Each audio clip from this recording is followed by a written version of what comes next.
toddoba sano ayaan dib ugu laabtay. waxaan ku laabtay 2018.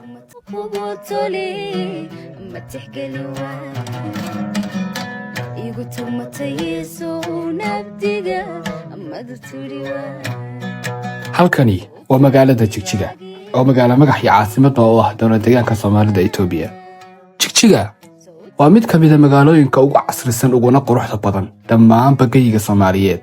waxay ku taallaa bariga Itoobiya waana xarun istiraatiiji ah oo isku xirta gudaha Itoobiya iyo gobolka Geeska Afrika. Jigjiga waxay caan ku tahay dhaqanka Soomaalida, ganacsiga xoolaha iyo xiriirka dhaqameed ee ay la leedahay magaalooyinka kale ee gobolka.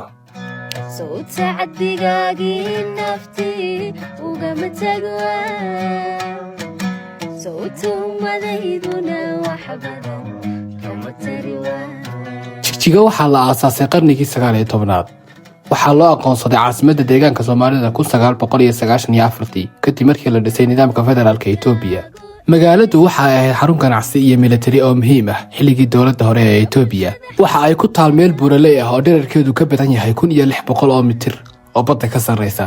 cimiladeedu waa mid qabow xilliga habeenkii, maalintiina waa mid diiran, waxaana ka da'a roobab dhexdhexaad ah.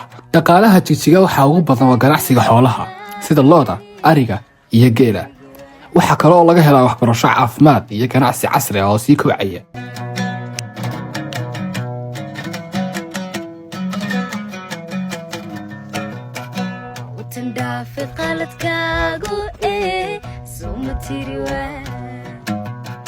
tabashada xanuunkana qalbigu asumatabiwa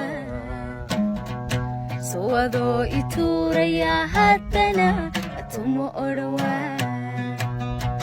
soma taagni halkii aad ogeyd uma tegiwa. Jigjiga waxaa ku yaala jaamacadda Jigjiga oo ah jaamacad weyn oo bixisa barnaamijyo kala duwan oo waxtar leh. waxaa kale oo ku yaala iskuulo sare iyo dugsiyo hoose dhexe. adeegyada caafimaadku waa kuwa sii kobcaya iyadoo isbitaallo iyo xarumo caafimaad laga helayo magaalada oo aad u qalabaysan, aadna u heer sarreeya caafimaadkooda iyo tayadoodaba aadna loo hubiyey.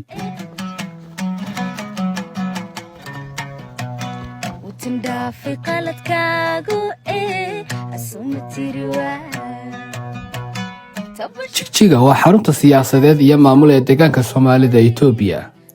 waxa ay leedahay garoon diyaaradeed isku xira gudaha iyo dalka dibadda Itoobiya. Jigjiga waa albaabka dhaqan dhaqaale ee Soomaalida Itoobiya. wadnahayga soo kugu toli ma tixgeliwa igu tumatay soo nabdiga amadu turiwa soo tacdigaagii nafti uga matagwa soo tumadeyduna wax badan kama tariwa.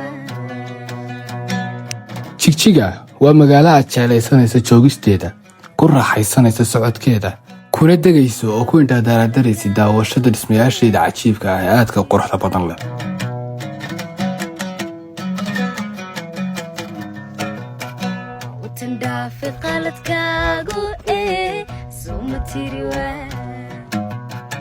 tabashada xanuunkana qalbigu asumatabiwa soo ituraya haddana atumo odhawa soma taagni halkii aad ogeyd uma tegiwa.